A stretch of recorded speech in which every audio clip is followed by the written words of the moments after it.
We also have camera man here, so मेरे को हंसी आ सकती है। Sorry. Okay okay, we will do it again. ठीक है, अब सामने मत बैठो मेरे। जोन में जाते हैं। Let's get into the video. High everyone, again ਸਤਿ ਸ਼੍ਰੀ ਅਕਾਲ ਸਾਰਿਆਂ ਨੂੰ। ਉਮੀਦ ਕਰਦੀ ਹਾਂ ਕਿ ਤੁਸੀਂ ਸਾਰੇ ਠੀਕ ਹੋਵੋਗੇ। ਅੱਜ ਆਪਾਂ ਕਾਫੀ ਸੈਂਸਿਟਿਵ ਟੌਪਿਕ, ਕਾਫੀ ਇਹੋ ਜਿਹਾ ਟੌਪਿਕ ਵਿਚ is like very close to my heart, ਕਿਉਂਕਿ ਮੈਨੂੰ ਲੱਗਦਾ ਕਿ ਮੇਰੀ ਮੋਸਟ ਆਫ ਦਾ ਜੋ ਜਰਨੀ ਸਟਾਰਟ ਹੋਈ ਹੈ ਨਾ, ਉਹ ਇਸੇ ਚੀਜ਼ ਤੋਂ ਹੋਈ ਆ। And in this hole time ਜਦੋਂ ਮੈਂ ਪੇਜ ਸਟਾਰਟ ਕੀਤਾ, ਆਈ ਸਪੋਕ ਟੂ ਸੋ ਮੈਨੀ ਪੀਪਲ, ਐਂਡ ਸ਼ਾਇਦ ਸਭ ਤੋਂ ਵੱਡੀ ਸਟਰਗਲ ਹੀ ਆਹੀ ਰਹਿੰਦੀ ਹੈ ਕਿ आइदर रिलेशनशिप खराब हो गया, आइदर फ्रेंडशिप्स खराब हो गए, या फैमिली कुछ इशू हैगा एंड हीलिंग नहीं हो पा रही। Like to some extent they have probably accepted it as well कि हाँ ठीक है, मेरे नाल आ चीज़ हो रही है या आ क्यों हो रही है। आइदर आप क्वेश्चन चलते रहने and you are not able to heal. वो दिमाग चों निकलती नहीं चीज़। मेरी लाइफ आई थिंक 1-1.5 साल मेरा इहो जिहा रहा where I was heart broken, I was hopeless. मैं सारिया चीज़ों तो गिव अप कर चुकी सी, ऑल्दो मैं बार-बार चीज़ां कर रही सी, बट कंटिन्यूसली मेरा वो वापस चीज़ां मेरे माइंड च रिमाइंडर वो चीज़ों का चलता रहता सी, right. And I am assuming कि शायद तुहाडे नाल भी वो चीज़ हो रही होगी। So how to understand this. सब तो पहला ना आपदे आप नूं हील करन तो पहला मैनूं लगदा शायद समझ होनी बहुत ज़्यादा जरूरी है कि ये हो की रहा। फॉर मी, अगर अज जे मैं आपदे आप नूं 4 साल पहलां देखदी हाँ, मैनूं लगदा है कि इट्स योर टाइमिंग कि हुण तुसीं एक नवें जोन च जाण लई रेडी हो चुके हो, you are finally ready. It's not like कि जो रिलेशनशिप तुहाडा खराब होया, जो फ्रेंडशिप या फैमिली नाल जो चीज़ां थी सीगियां, वो अचानक कित्थों आ गईयां। Everything was there, you knew it कि ये चीज़ां मेरे नाल हो रही। It just you were in comfort zone कि यार नहीं नहीं मैं इहदे तो बाहर नहीं आउणा, या इहदे तो बाहर निकल गया तो पता नहीं एग्जैक्टली की हो जूगा, मैं जिउ नहीं सकदा, मैं आ नहीं हो सकदा। And you were there and probably universe has to enter in your journey कि भाई हुण इहदे चों बाहर निकल, ਹੁਣ ਟਾਈਮ ਆ ਚੁੱਕਿਆ ਤੇਰਾ ਨਿਕਲਣ ਦਾ। ਐਂਡ ਯੂ ਵਰ ਦੇयर ਜੋ ਉਹਨੂੰ ਫੜ ਕੇ ਬੈਠਿਆ ਸੀਗਾ। ਸੋ ਹੀਲਿੰਗ ਨੂੰ ਨਾ ਕੋਈ ਬਹੁਤ ਦੁਖੀ ਵਾਲੀ ਚੀਜ਼ ਨਾ ਸਮਝੋ ਆਪਦੇ ਲਈ। ਤੁਹਾਡੀ ਲਾਈਫ 'ਚ ਅਗਰ ਕੋਈ ਇੱਕ ਰਿਲੇਸ਼ਨਸ਼ਿਪ ਤੁਹਾਡਾ ਖਤਮ ਹੋ ਗਿਆ, ਆਈ ਅੰਡਰਸਟੈਂਡ ਤੁਹਾਡੇ ਮਨ 'ਤੇ ਸੱਟ ਵੱਜੀ ਆ, ਤੁਹਾਨੂੰ ਬਹੁਤ ਦੁੱਖ ਹੋ ਰਿਹਾ, ਤੁਹਾਨੂੰ ਹਾਲੇ ਪੂਰੀ ਦੁਨੀਆ ਦੀ ਗੱਲਾਂ ਬਹੁਤ ਯੂਸਲੈਸ ਲੱਗ ਰਹੀਆਂ, ਬਟ ਆਪਦੇ ਦਿਲ 'ਤੇ ਹੱਥ ਰੱਖ ਕੇ ਇੱਕ ਸਵਾਲ ਪੁੱਛੋ ਕਿ ਤੁਹਾਨੂੰ ਨਹੀਂ ਪਤਾ ਸੀ ਕਦੇ ਕਿ ਇਹ ਰਿਲੇਸ਼ਨਸ਼ਿਪ ਕਦੇ ਐਂਡ ਹੋਊਗਾ, ਜਾਂ ਤੁਹਾਨੂੰ ਰੈੱਡ ਫਲੈਗਸ ਨਹੀਂ ਦਿਖ ਰਹੇ ਸੀਗੇ ਇਸ ਰਿਸ਼ਤੇ ਦੇ ਵਿੱਚ, ਭਾਵੇਂ ਉਹ ਕਿਸੇ ਨਾਲ ਵੀ ਹੋ ਸਕਦਾ।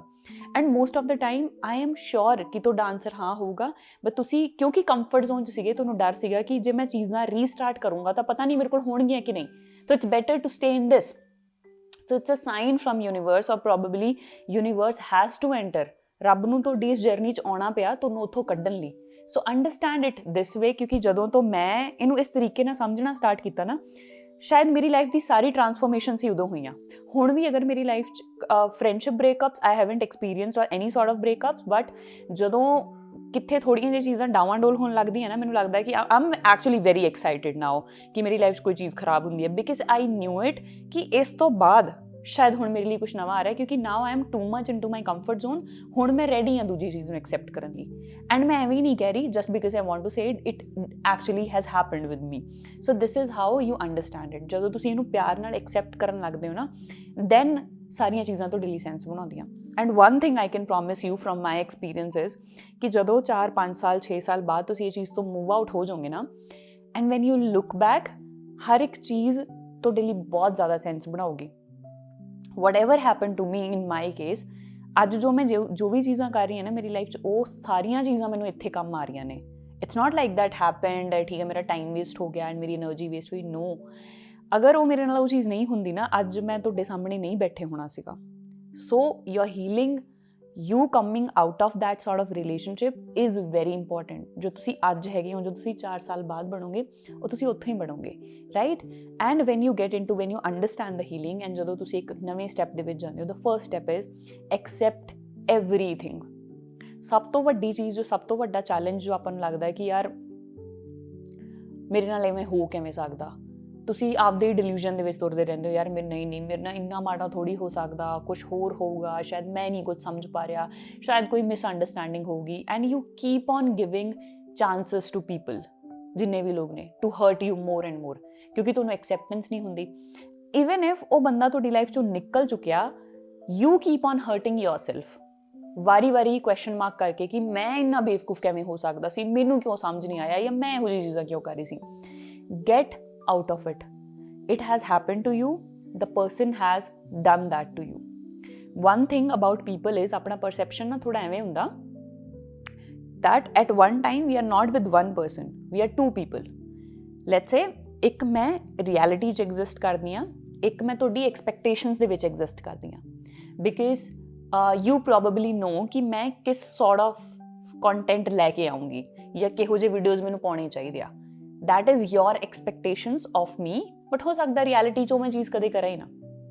but in this fault ਕਿਹਦਾ ਹੋਇਆ? it's your fault, ਕਿਉਂਕਿ ਤੁਸੀਂ ਆਪਦੇ ਮਨ ਦੇ ਵਿੱਚ ਮੇਰੀ ਇੱਕ ਪਿਕਚਰ ਬਣਾ ਕੇ ਬੈਠੇ ਹੋ ਜੋ ਮੈਂ ਦੇਖ ਵੀ ਨਹੀਂ ਸਕਦੀ. ਮੈਂ ਤਾਂ ਉਹੀ ਕਰੂੰਗੀ ਨਾ ਜੋ ਮੈਂ ਕਰਨਾ ਹੋਊਗਾ. so if person has done wrong to you, it's not your fault, it's just ਤੁਹਾਡੇ ਮਨ 'ਚ ਉਹਨਾਂ ਨੂੰ ਲੈ ਕੇ ਸ਼ਾਇਦ ਐਕਸਪੈਕਟੇਸ਼ਨਸ ਹੀ ਇਹੋ ਜਿਹੀਆਂ ਸੀਗੀਆਂ ਜੋ ਸ਼ਾਇਦ ਤੁਸੀਂ ਕਦੇ ਉਹਨਾਂ ਨੂੰ ਦੱਸ ਵੀ ਨਹੀਂ ਪਾਏ. ਐਂਡ ਆਮ ਨਾਟ ਸੇਇੰਗ ਕਿ ਤੁਹਾਡੀ ਐਕਸਪੈਕਟੇਸ਼ਨਸ ਗਲਤ ਸੀ ਜਾਂ ਸਹੀ ਸੀ. that is a complete different topic, but you need to accept that ਕਿ ਉਹ ਪਰਸਨ ਨੇ ਤੁਹਾਡੇ ਨਾਲ ਐਵੇਂ ਕੀਤਾ. ਕਿਉਂਕਿ ਬਹੁਤ ਵਾਰੀ ਨਾ ਦੂਜੇ ਪਰਸਨ ਦੇ ਐਕਸ਼ਨਸ ਨੂੰ ਵੀ ਆਪਾਂ ਬਹੁਤ ਜ਼ਿਆਦਾ ਕਵਰ ਅਪ ਕਰਨ ਦੀ ਕੋਸ਼ਿਸ਼ ਕਰਦੇ ਰਹਿੰਦੇ ਹਾਂ ਕਿ ਨਹੀਂ ਸ਼ਾਇਦ ਗਲਤੀ ਹੋਈ ਹੋਣੀ ਆ, ਸ਼ਾਇਦ ਉਹਦੇ ਕੋਲ ਐਵੇਂ ਹੋਇਆ ਹੋਣਾ, ਐਵੇਂ ਹੋਏਗਾ. It's nothing like that. You have to accept it ਕਿ ਠੀਕ ਆ, ਆਪਣੇ ਨਾਲ ਇਹ ਹੋ ਚੁੱਕਿਆ. ਮੈਮਰੀਜ਼ 'ਚੋਂ ਬਾਹਰ ਨਿਕਲੋ, ਕਿਉਂਕਿ ਰਿਐਲਿਟੀ ਨੂੰ ਹੁਣ ਐਕਸੈਪਟ ਕਰਨਾ ਪਊਗਾ. ਐਂਡ ਮੈਮਰੀਜ਼ 'ਤੇ ਫੁੱਲ ਸਟਾਪ ਲਾਓ, because it only exist in your head. ਤੁਹਾਨੂੰ ਪਤਾ ਉਹਦਾ ਰਿਐਲਿਟੀ 'ਚ ਕੋਈ ਬੇਸ ਨਹੀਂ. ਤੁਹਾਡੇ ਫਰੈਂਡਸ ਵੀ ਕਹਿ ਰਹੇ ਹੋਣਗੇ ਯਾਰ ਇਹੋ ਜਿਹਾ ਕੁਛ ਨਹੀਂ, ਤੂੰ ਮੂਵ ਔਨ ਹੋ ਸਕਦਾ, ਹੋ ਸਕਦੀ, ਐਡਾ ਕੋਈ ਇਸ਼ੂ ਨਹੀਂ. But everything is in your head, right? So you need to stop it, you need to accept it ਕਿ ਜੋ ਹੋਇਆ ਪਤਾ ਨਹੀਂ ਹਾਲੇ ਕਿਉਂ ਹੋਇਆ, but I am assuming you can have a conversation with God probably or universe ਕਿ ਜੋ ਵੀ ਹੋਇਆ ਸ਼ਾਇਦ ਇੱਕ ਦਿਨ ਰੱਬਾ ਮੈਨੂੰ ਇਹ ਸੈਂਸ ਬਣਾਊਗਾ. ਸੋ ਅੱਜ ਮੈਂ ਮੰਨ ਰਿਹਾ and I want to move on. ਤੁਹਾਨੂੰ ਇੰਟੈਂਸ਼ਨ ਸੈੱਟ ਕਰਨੀ ਪਊਗੀ. And the second step is don't wait for closure. I know sometimes people leave your life randomly. ਲੋਕ ਤੁਹਾਨੂੰ ਕੋਈ ਜਵਾਬ ਵੀ ਨਹੀਂ ਦਿੰਦੇ ਐਂਡ ਤੁਸੀਂ ਇੱਕ ਸਵਾਲ ਆਪਦਾ ਰਿਪੀਟ ਕਰਦੇ ਰਹਿ ਜਾਓਗੇ ਵੀ ਤੂੰ ਮੇਰੇ ਨਾਲ ਐਵੇਂ ਕਿਉਂ ਕੀਤਾ, ਮੇਰੇ ਨਾਲ ਐਵੇਂ ਦੀ ਚੀਜ਼ ਕਿਉਂ ਹੋਈ, ਬਟ ਤੁਹਾਨੂੰ ਉਹਦਾ ਆਨਸਰ ਨਹੀਂ ਮਿਲੂਗਾ. ਪ੍ਰੋਬੇਬਲੀ ਤੁਹਾਨੂੰ ਸੈਟਿਸਫਾਈ ਨਹੀਂ ਕਰੂਗਾ ਕਦੇ ਉਹਨਾਂ ਦਾ ਆਨਸਰ. ਇਸ ਆਨਸਰ ਲੈਣ ਪਿੱਛੇ ਤੁਸੀਂ ਉਹਨਾਂ ਨੂੰ ਤੰਗ ਕਰੋਗੇ, ਮੈਸੇਜਸ ਕਰੋਗੇ, ਆਪਦੇ ਮਨ ਦੇ ਵਿੱਚ ਕਹਾਣੀਆਂ ਬਣਾਉਂਦੇ ਰਹੋਗੇ ਵੀ ਯਾਰ ਮੇਰੇ ਨਾਲ ਇੰਨਾ ਮਾੜਾ ਕਿਉਂ ਹੋ ਗਿਆ, ਤੂੰ ਐਵੇਂ ਕਿਵੇਂ ਕਰ ਸਕਦਾ ਸੀ, ਤੈਨੂੰ ਕਿਉਂ ਮਾੜਾ ਨਹੀਂ ਲੱਗਿਆ. ਸੀ ਅੱਜ ਜੋ ਚੀਜ਼ਾਂ ਤੁਹਾਡੇ ਨਾਲ ਹੋ ਰਹੀਆਂ ਨਾ, that itself is an answer. It's an answer to you. ਤੁਸੀਂ ਵੇਟ ਕਰ ਰਹੇ ਹੋ ਕਿ ਦੂਜੇ ਬੰਦੇ ਤਰਫੋਂ ਆਨਸਰ ਆਊਗਾ, ਫਿਰ ਮੇਰੀ ਲਾਈਫ 'ਚ ਕੁਛ ਚੇਂਜ ਹੋਊਗਾ. ਸੀ ਇਮੈਜਿਨ ਅੱਜ ਤੁਹਾਨੂੰ ਉਹ ਸਾਰੇ ਆਨਸਰ ਮਿਲ ਵੀ ਜਾਣ ਜੋ ਤੁਸੀਂ ਕਿਸੇ ਤੋਂ ਉਮੀਦ ਕਰ ਰਹੇ ਹੋ ਵੀ ਯਾਰ ਮੈਨੂੰ ਦੱਸ ਦੇ ਆ ਕੇ, ਤੁਹਾਡੀ ਲਾਈਫ 'ਚ ਕੀ ਬਦਲ ਜੂਗਾ? Will this change anything in your life?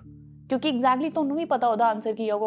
ਉਹ ਤੁਹਾਨੂੰ ਡਾਇਰੈਕਟਲੀ ਕਹਿ ਦੂਗਾ ਹਾਂ ਯਾਰ ਬਸ ਮੈਨੂੰ ਨਹੀਂ ਆ ਰਿਹਾ ਸੀ ਇੰਟਰਸਟ ਰਿਲੇਸ਼ਨਸ਼ਿਪ 'ਚ, ਜਾਂ ਮੈਨੂੰ ਨਹੀਂ ਵਧੀਆ ਲੱਗ ਰਿਹਾ ਸੀ, ਮੇਰੀ ਆਪਦੀ ਲਾਈਫ ਦੀ ਕੋਈ ਮਜਬੂਰੀ ਸੀ, ਮੈਨੂੰ ਆਪਦਾ ਕਰੀਅਰ ਚੂਜ਼ ਕਰਨਾ ਸੀ, ਜਾਂ okay fine I loved somebody else, I was with you but I loved somebody else. ਕੀ ਹੋ ਜੂਗਾ ਉਹਦੇ ਨਾਲ? Will it change anything? It is going to hurt you more ਕਿ ਉਹਦੇ ਮੂੰਹੋਂ ਇਹ ਚੀਜ਼ਾਂ ਸੁਣਨੀਆਂ ਤੁਹਾਨੂੰ ਕਿੰਨੀਆਂ ਮਾੜੀਆਂ ਲੱਗਣਗੀਆਂ. So you already have the answer. It just ਬਸ ਤੁਸੀਂ ਆਪਦੇ ਵੱਲੋਂ ਕੋਈ ਹੋਪ ਨਹੀਂ ਖੋਣਾ ਚਾਹੁੰਦੇ, ਕਿਉਂਕਿ ਤੁਹਾਨੂੰ ਡਰ ਆ ਕਿ ਅਗਰ ਮੈਂ ਮੰਨ ਕੇ ਐਕਸੈਪਟ ਕਰ ਲਿਆ ਕਿ ਮੈਂ ਹੁਣ ਮੂਵ ਔਨ ਹੋਣਾ, ਤਾਂ ਉਹ ਜਿਹੜੀ ਥੋੜ੍ਹੀ ਬਹੁਤ ਪ੍ਰੋਬੇਬਿਲਿਟੀ ਹੈਗੀ, ਥੋੜ੍ਹੇ ਬਹੁਤ ਚਾਂਸਸ ਹੈਗੇ ਸਾਡੇ ਵਾਪਸ ਇਕੱਠੇ ਆਉਣ ਦੇ, ਉਹ ਵੀ ਚਲੇ ਜਾਣਗੇ. ਬਟ ਇਟ ਹੈਜ਼ ਐਂਡਡ ਉਹਨਾਂ ਦੇ ਸਾਈਡ ਤੋਂ. ਬਸ ਤੁਸੀਂ ਆਪਦੇ ਮਨ 'ਚ ਸ਼ਾਇਦ ਹੋਪ ਪਾ ਕੇ ਬੈਠੇ ਹੋ ਕਿ ਅਗਰ ਮੈਂ ਹੀ ਛੱਡਤਾ ਤਾਂ ਫਿਰ ਤੇ ਰਿਲੇਸ਼ਨਸ਼ਿਪ ਪੋਸੀਬਲ ਹੀ ਨਹੀਂ ਹੋ ਸਕਦਾ, right? So don't wait for any closure. ਆ ਟਾਈਮ ਹੀ ਤੁਹਾਨੂੰ ਆਨਸਰ ਦੇ ਰਿਹਾ, ਬਟ ਜੇ ਤੁਹਾਨੂੰ ਲੱਗਦਾ ਹੈ ਕਿ ਸ਼ਾਇਦ ਇਸ ਟਾਈਮ 'ਤੇ ਮੈਨੂੰ ਆਨਸਰਸ ਨਹੀਂ ਮਿਲ ਰਹੇ ਜਾਂ ਸ਼ਾਇਦ ਮੈਂ ਹੋਰ ਆਨਸਰਸ ਬੈਟਰ ਡਿਜ਼ਰਵ ਕਰਦਾ, then God is going to give you answers. Universe will give you the answer. It just have some faith and move on. ਇੰਨੀ ਕੁ ਹਿੰਮਤ ਰੱਖੋ ਕਿ ਠੀਕ ਆ ਰੱਬਾ, ਮੈਨੂੰ ਨਹੀਂ ਪਤਾ ਮੇਰੇ ਨਾਲ ਇਹ ਸਾਰੀਆਂ ਚੀਜ਼ਾਂ ਕਿਉਂ ਹੋਈਆਂ ਸੀਗੀਆਂ, ਮੈਨੂੰ ਪਤਾ ਮੈਂ ਡਿਜ਼ਰਵ ਨਹੀਂ ਕਰਦਾ ਸੀ, ਮੈਂ ਹੋਰ ਚੰਗੀਆਂ ਚੀਜ਼ਾਂ ਡਿਜ਼ਰਵ ਕਰਦਾ, ਬਟ ਮੈਂ ਨਹੀਂ ਐਕਸਪੈਕਟ ਕਰਦਾ ਸੀ ਕਿ ਮੇਰੇ ਨਾਲ ਐਵੇਂ ਦੀ ਚੀਜ਼ ਹੋਊਗੀ. ਬਟ ਮੈਂ ਤੇਰੇ ਤੋਂ ਇੰਨਾ ਐਕਸਪੈਕਟ ਕਰਦਾ ਕਿ ਸਮਾਂ ਮੈਨੂੰ ਆਨਸਰ ਦਊਗਾ ਜਾਂ ਤੂੰ ਮੈਨੂੰ ਆਨਸਰ ਦੇਂਗਾ, and then move on. Probably you are not ready for the answer now. ਜੇ ਤੁਹਾਨੂੰ ਉਹ ਆਨਸਰ ਮਿਲ ਵੀ ਗਿਆ ਤਾਂ ਤੁਸੀਂ ਐਕਸੈਪਟ ਨਹੀਂ ਕਰ ਪਾਓਗੇ. ਜਿੰਨੇ ਕੁ ਤੁਸੀਂ ਅੱਜ ਹੈਗੇ ਹੋ ਤੁਸੀਂ ਹੋਰ ਖਿੱਲਰ ਜਾਓਗੇ, ਤੁਸੀਂ ਐਕਸੈਪਟ ਨਹੀਂ ਕਰ ਸਕਦੇ ਹੋ ਆਨਸਰ ਨੂੰ. So have some faith in God. ਤੁਹਾਨੂੰ ਇੱਥੇ ਤੜਪਾਉਣ ਲਈ ਨਹੀਂ ਭੇਜਿਆ ਗਿਆ. You probably deserve somebody better. If you think ਕਿ you are a good person, then imagine ਕਿ ਤੁਸੀਂ ਆਪਦੀ ਲਾਈਫ 10 ਸਾਲ ਹੋਰ ਇਸ ਪਰਸਨ ਨਾਲ ਜੀ ਲੈਂਦੇ, 10 ਸਾਲ ਬਾਅਦ ਤੁਹਾਨੂੰ ਪਤਾ ਲੱਗਦਾ ਆਹੀ ਚੀਜ਼ਾਂ 10 ਸਾਲ ਬਾਅਦ ਤੁਹਾਡੇ ਨਾਲ ਹੋ ਰਹੀਆਂ ਹੁੰਦੀਆਂ, 5 ਸਾਲ ਬਾਅਦ ਹੋ ਰਹੀਆਂ ਹੁੰਦੀਆਂ. How worst. ਇੰਨਾ ਮਾੜਾ ਨਹੀਂ ਡਿਜ਼ਰਵ ਕਰਦੇ. So you have to understand ਕਿ probably this was the right time. That's it. And then comes the final and the third step, let it go. you will have to let it go and you will have to understand ਕਿ ਇਹ ਜੋ ਚੀਜ਼ ਮੇਰੇ ਨਾਲ ਹੋਈ ਆ ਨਾ, ਇਹ ਮੈਨੂੰ ਪੱਕਾ ਕਿੱਥੇ ਲੈ ਕੇ ਜਾ ਰਹੀ ਆ।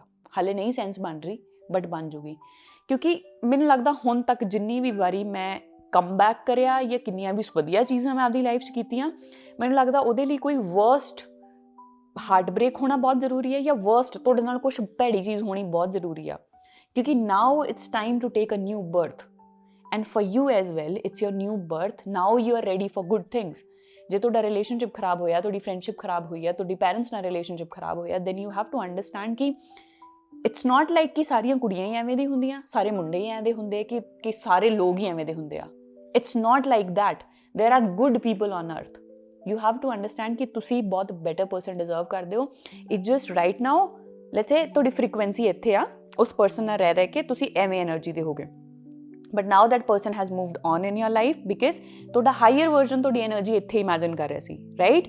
You are suppose to go here but ਇਸ ਪਰਸਨ ਨਾਲ ਰਹਿ ਕੇ ਤੁਸੀਂ ਇੱਥੇ ਹੀ ਰਹਿ ਰਹੇ ਹੋ, but you are also praying ਕਿ ਯਾਰ ਮੈਨੂੰ ਲਾਈਫ 'ਚ ਬਹੁਤ ਅੱਗੇ ਜਾਣਾ। ਤੁਸੀਂ ਰੱਬ ਅੱਗੇ ਰੋਜ਼ ਅਰਦਾਸ ਕਰ ਰਹੇ ਹੋ, ਤੁਸੀਂ ਸੋਹਣੀਆਂ ਚੀਜ਼ਾਂ ਕਰ ਰਹੇ ਹੋ, and now your higher version is pushing you or pulling you ਕਿ ਨਹੀਂ ਆਪਾਂ ਇੱਥੇ ਆਉਣਾ, ਕਿਉਂਕਿ the moment you start manifesting it rightly, ਤੁਹਾਡੀ ਫ੍ਰੀਕੁਐਂਸੀਜ਼ ਹਾਈ ਹੋ ਜਾਂਦੀਆਂ, it is in existence.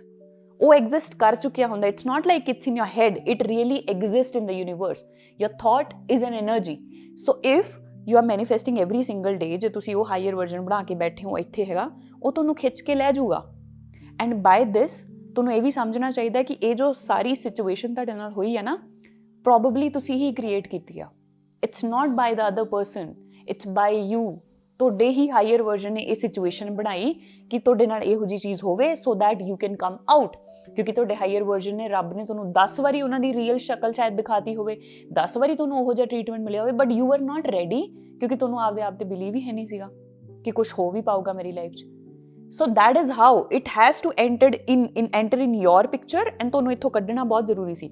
And now to reach here, ਜੇ ਤੁਸੀਂ ਆਪਦਾ ਹਾਈਅਰ ਵਰਜ਼ਨ ਕ੍ਰੀਏਟ ਕਰਕੇ ਬੈਠੇ ਹੋ, ਉਹਨੂੰ ਜ਼ਿੰਦਾ ਰੱਖਣ ਲਈ ਆਹ ਵਾਲੇ ਅੱਜ ਦੇ ਵਰਜ਼ਨ ਨੂੰ ਚੰਗਾ ਕਰਨਾ ਪਊਗਾ। Are you able to understand ਕਿ ਅਗਰ ਆਹ ਵਰਜ਼ਨ ਐਗਜ਼ਿਸਟ ਕਰਦਾ ਤਾਂ ਇਹਨੂੰ ਇਸ ਡਾਇਰੈਕਸ਼ਨ ਤੇ ਚੱਲਣਾ ਪਊਗਾ, but you R moving in sum other direction. So probably you created it. ਤੁਹਾਡੇ ਥਾਟਸ ਨੇ, ਤੁਹਾਡੇ ਹਾਈਅਰ ਵਰਜ਼ਨ ਨੇ ਚੀਜ਼ਾਂ ਕ੍ਰੀਏਟ ਕੀਤੀਆਂ। ਸੋ ਬੀ ਗ੍ਰੇਟਫੁਲ ਕਿ ਤੁਹਾਨੂੰ ਸਹੀ ਟਾਈਮ ਤੇ ਇਸ ਥਾਂ ਤੋਂ ਕੱਢ ਲਿਆ ਗਿਆ। ਇਮੈਜਿਨ ਆਫਟਰ 5 years ਉਦੋਂ ਤੁਹਾਨੂੰ ਰਿਅਲਾਈਜ਼ ਹੁੰਦਾ ਕਿ ਓ ਮਾਈ ਗॉड ਆ ਤਾਂ ਵਰਸਟ ਰਿਲੇਸ਼ਨਸ਼ਿਪ ਸੀਗਾ। So now you have to rise at your energy, ਜੋ ਐਗਜ਼ੈਕਟਲੀ ਤੁਹਾਡੇ ਵਰਗੀ ਹੈ, ਜੋ ਤੁਸੀਂ ਬਣਨਾ ਚਾਹੁੰਦੇ ਹੋ। That is why it is happening. ਰੱਬ ਤੁਹਾਨੂੰ ਇੱਥੇ ਕੋਈ ਪੇਨ ਫੀਲ ਕਰਨ ਲਈ ਨਹੀਂ ਤੁਹਾਨੂੰ ਇੱਥੇ ਭੇਜਦਾ। We are here for 1000 years and we will be here for 1000 more years, but in this body you have to experience this ਜੋ ਹੁਣ ਤੁਸੀਂ ਐਕਸਪੀਰੀਅੰਸ ਕਰ ਰਹੇ ਹੋ। So don't be a victim ਕਿ ਯਾਰ ਮੇਰੇ ਨਾਲ ਕਿਉਂ ਹੋ ਰਿਹਾ, ਕਾਹਨੂੰ ਹੋ ਰਿਹਾ। Understand the energy, understand the God, make a good relationship with God. ਐਂਡ ਜਦੋਂ ਤੁਸੀਂ ਬਹਿ ਕੇ ਆਪਦੇ ਵੱਲੋਂ ਡਿਸਾਈਡ ਕਰਦੇ ਹੋ ਨਾ ਕਿ ਰੱਬਾ ਯਾਰ ਅੱਜ ਆਪਾਂ ਫਿਕਸ ਕਰਦੇ ਹਾਂ, ਰੱਬਾ ਮੇਰੇ ਲਈ ਬਹੁਤ ਔਖਾ ਤੁਰਨਾ ਬਟ ਲੈਟਸ ਡੂ ਇਟ, ਉਦੋਂ ਚੀਜ਼ਾਂ ਤੁਹਾਡੇ ਲਈ ਵਰਕ ਕਰਦੀਆਂ, right. So healing and breakups and heart breaks are not normal things. It's something like ਤੁਹਾਡਾ ਨਵਾਂ ਜਨਮ ਹੋ ਰਿਹਾ, ਤੁਹਾਨੂੰ ਰੱਬ ਨੇ ਉਹ ਬਖਸ਼ਿਆ, ਤੁਸੀਂ ਉਹਦੇ ਲਈ ਰੈਡੀ ਹੋ, ਇਸ ਕਰਕੇ ਹੋ ਰਿਹਾ। So I hope you understand the process of healing by this. ਹੁਣ ਇਸ ਕੰਟੈਕਸਟ 'ਚ ਆਪਦੀ ਲਾਈਫ ਨੂੰ ਥੋੜ੍ਹਾ ਓਬਜ਼ਰਵ ਕਰਨਾ ਸਟਾਰਟ ਕਰੋ ਕਿ ਯਾਰ ਕੀ ਇਹ ਗੱਲ ਸੱਚੀ ਠੀਕ ਆ, ਕਿ ਇਹ ਸੱਚੀ ਮੇਰੇ ਨਾਲ ਹੋ ਰਿਹਾ ਸੀ। And if the answer is yes then start moving because it's your new birth and you have to work for it because ਤੁਹਾਡਾ ਹਾਈਅਰ ਵਰਜ਼ਨ ਤੁਹਾਡਾ ਹੀ ਵੇਟ ਕਰ ਰਿਹਾ ਜਿਹਨੇ ਸਾਰਾ ਕੁਝ ਕ੍ਰੀਏਟ ਕੀਤਾ। And from this I really hope ਕਿ ਤੁਸੀਂ ਆਪਦੀ ਹੀਲਿੰਗ ਪ੍ਰੋਸੈਸ ਨੂੰ ਸਮਝੋਗੇ। It's just I'm too energetic and I'm just too serious on this because I sometimes hope ਕਿ ਮੈਨੂੰ ਕਿਸੇ ਨੇ ਇਹ ਚੀਜ਼ਾਂ ਸਮਝਾਈਆਂ ਹੁੰਦੀਆਂ because I was in self doubt for more than 1 year ਕਿ ਯਾਰ ਮੈਂ ਤਾਂ ਕੁਝ ਕਰ ਹੀ ਨਹੀਂ ਸਕਦੀ, ਹੁਣ ਮੇਰੀ ਲਾਈਫ 'ਚ ਕੁਝ ਬਚਿਆ ਹੀ ਨਹੀਂ ਕਰਨ ਲਈ। But there is a lot। ਤੁਸੀਂ ਹਾਲੇ ਦੁਨੀਆ ਦੇ 1% ਲੋਕਾਂ ਨੂੰ ਵੀ ਨਹੀਂ ਮਿਲੇ ਹੋ। You haven't even met people who are going to love you so much ਕਿ ਤੁਹਾਡੇ ਪਿਆਰ ਦੀ ਡੈਫੀਨੇਸ਼ਨ ਹੀ ਚੇਂਜ ਹੋ ਜਾਊਗੀ, ਤੁਹਾਡੇ ਰਿਲੇਸ਼ਨਸ਼ਿਪਸ ਨੂੰ ਲੈ ਕੇ ਡੈਫੀਨੇਸ਼ਨ ਚੇਂਜ ਹੋ ਜਾਣਗੀਆਂ। The world is not like that। ਤੁਹਾਡੇ ਪਾਸਟ ਐਕਸਪੀਰੀਅੰਸ ਵਰਗਾ ਨਹੀਂ ਗਾ ਪੂਰੀ ਦੁਨੀਆ, ਬਹੁਤ ਲੋਕ ਨੇ। It's just ਉਹ ਲੋਕ ਇਸ ਫ੍ਰੀਕੁਐਂਸੀ ਤੇ ਨੇ and right now you are here। ਤੁਹਾਡਾ ਹਾਈਅਰ ਵਰਜ਼ਨ ਇੱਥੇ ਹੀ ਆ। So you have to work and move here so that ਤੁਸੀਂ ਇਮੋਸ਼ਨਲੀ ਸਟੇਬਲ ਲੋਕਾਂ ਨੂੰ ਆਪਦੀ ਜ਼ਿੰਦਗੀ 'ਚ ਐਕਸੈਪਟ ਕਰ ਪਾਓ। ਸੋ rise above this, you are made for something else, and I really hope ਕਿ ਇਹਦੇ ਤੋਂ ਥੋੜਾ ਜਿਹਾ ਤੁਹਾਨੂੰ ਐਟਲੀਸਟ ਹੈਲਪ ਹੋਈ ਹੋਊਗੀ ਸਮਝਣ ਲਈ ਕਿ ਹੀਲਿੰਗ ਹੋ ਜ਼ਰੂਰੀ ਕਿਉਂ ਆ ਐਂਡ ਇਹ ਟਾਈਮ ਆਉਂਦਾ ਕਿਉਂ. This is what I could understand and experience from my experience, and please let me know your thoughts in the comment section ki tonu ki lagda. And I really wish that you come out of your zone and tusi sodiya cheezan karo. And also if you want to discuss personally everything you think ki toda issue bahut hi serious chal raha, you can also book an one-on-one online session with me, because I have recently started offering that as well, where we can discuss everything in detail, ਜਿੱਥੇ ਹੋਰ depth 'ਚ ਆਪਾਂ ਜਾ ਸਕਦੇ ਹਾਂ. What are your patterns, how can you move on, what steps you can take, ਉਹ ਆਪਾਂ 1-on-1 'ਚ ਡਿਸਕਸ ਕਰ ਸਕਦੇ ਹਾਂ. Otherwise you can DM me any time if you are going through any problem or you need any help. See you in the next video. ਕੋਈ promise ਨਹੀਂ ਕਰ ਸਕਦੀ ਕਿਦੋਂ ਆਊਗੀ, ਬਟ I am assuming ਕਿ ਬਹੁਤ ਛੇਤੀ ਆਊਗੀ.